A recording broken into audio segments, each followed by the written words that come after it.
జై శ్రీకృష్ణ. ఇవాళ వీడియోలో అయితే చాలా తక్కువ ఇంగ్రీడియంట్స్తో గుంటూరు ఫేమస్ మాల్పూరి ఎలా చేయాలో చూపిస్తాను. ఇంకా ప్రాసెస్లోకి వెళ్తే ఫస్ట్లీ ఒక ప్యాన్లో 1 కప్ మిల్క్ తీసుకొని బాయిల్ చేసుకోవాలి. బాయిల్ అయిపోయాక ఏ కప్తో అయితే మిల్క్ తీసుకున్నామో అదే కప్తో అయితే మిల్క్ పౌడర్ యాడ్ చేసుకోవాలి.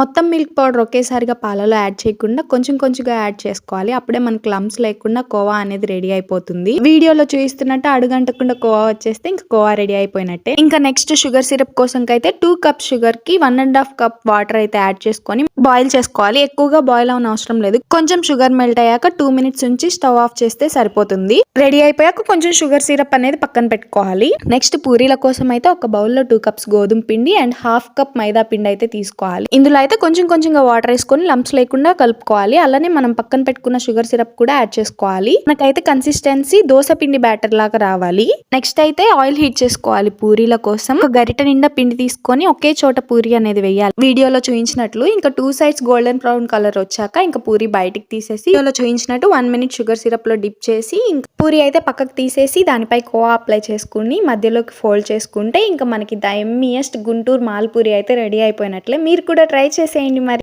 అవుట్పుట్ ఎలా వచ్చిందో కామెంట్ సెక్షన్ లో చెప్పేయండి. నా ఛానల్ ఎవరైనా కొత్తగా చూస్తున్నట్లయితే make sure to subscribe. Bye.